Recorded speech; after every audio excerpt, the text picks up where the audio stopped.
Rock Lighthouse. Very pleased to see some hardy souls out here, and I know some of you have driven quite a ways and came up in this pretty treacherous conditions. We've seen worse days and we've seen better days on November 10th to hold this ceremony, but this actually isn't too bad. It isn't raining and we don't have 50-mile-an-hour winds, so we're in good shape. 39 years ago tonight, the 729-foot ore carrier Edmund Fitzgerald went down on Lake Superior with all of her 29 men. For the last 29 years, we have lit the Split Rock Beacon on this date to remember not only the Fitzgerald and her crew, but all mariners who sailed on Lake Superior and those who lost their lives. The muster of the last watch is a maritime tradition where the names of the crew members are called out and the ship's bell is tolled for each of the crew. This will be followed by a 30th toll in remembrance of the many other mariners who have perished on Lake Superior.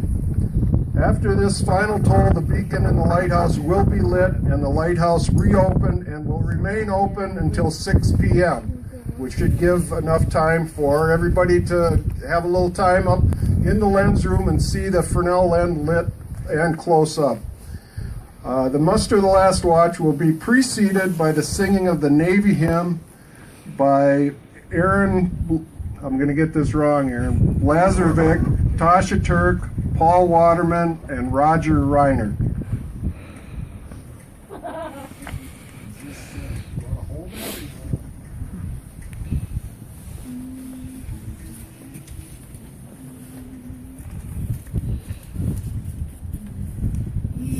Eternal Father, strong to save, whose on found the restless wave, who bids the mighty ocean deep its own appointed limits keep.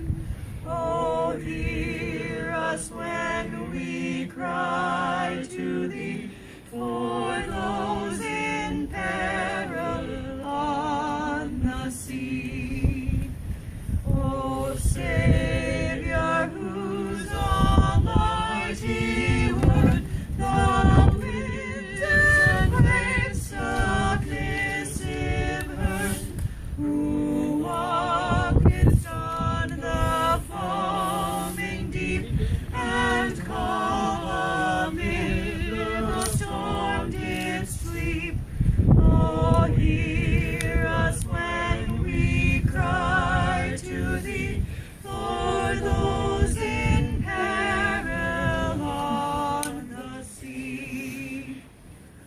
O sacred Spirit, who didst brood upon the chaos dark and rude, who badest its angry tumult cease, and gavest light and life and peace.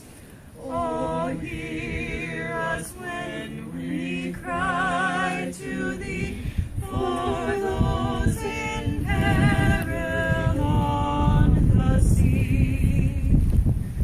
O Trinity of love and power, our brethren, shield in danger's hour, from rock and tempest, fire and foam, protect them wheresoe'er they go.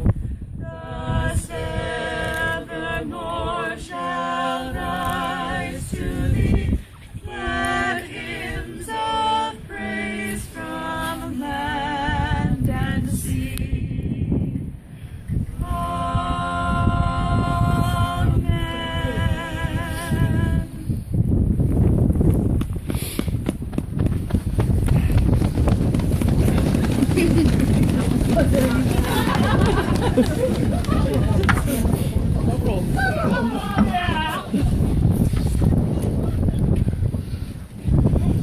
The traditional nautical ceremony of remembrance to honor a lost crewman at sea ringing of a ship's bell. Traditionally, if a vessel is underway, the bell is rung when the lost crewman's watch is mustered and his name is called to watch for the first time following his loss. The ringing of the bell takes the place of the crewman's answering aye aye, so that his place in the watch is not lost. When a vessel and her crew are lost, such as the Edmund Fitzgerald on the Street in 1975, the ceremony is then performed for the entire crew, usually a show. It is referred to as the muster of the last watch, and it honors the entire crew by name. To this we have added a 30th and final toll for all lost sailors of the Great Lakes. We will now muster the last watch of the steamship Edmund Fitzgerald.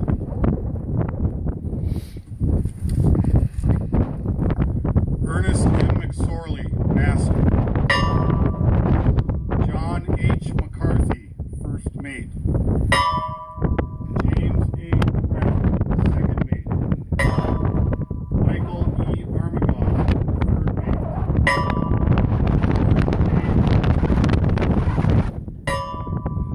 Edward F. Winden, First Assistant Engineer. Thomas E. Edwards, Second Assistant Engineer. Russell G. Haskell, Second Assistant Engineer. Oliver J. Champeau, Third Assistant Engineer. Frederick J. Beecher, Porter.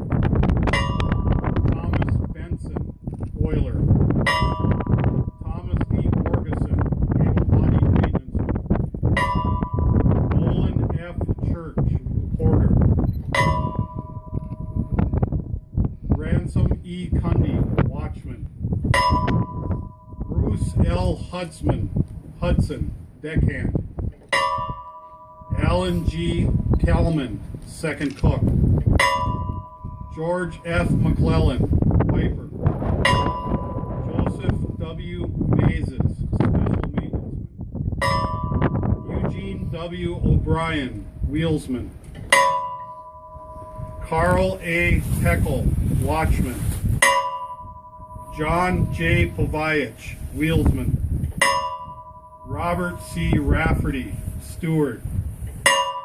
Paul M. Ripa, Deckhand. John D. Simmons, Wheelsman. William J. Spengler, Watchman. Mark A. Thomas, Deckhand. Ralph G. Walton, Oiler. David E. Weiss, Cadet of the Deck. Blaine H. Wilhelm, Oiler.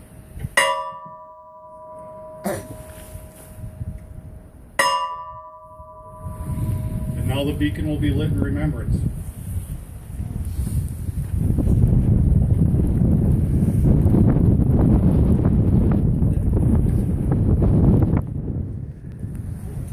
Thank you all for coming. We're going to form a line as we usually do. I know a lot of you have been here several times. We're going to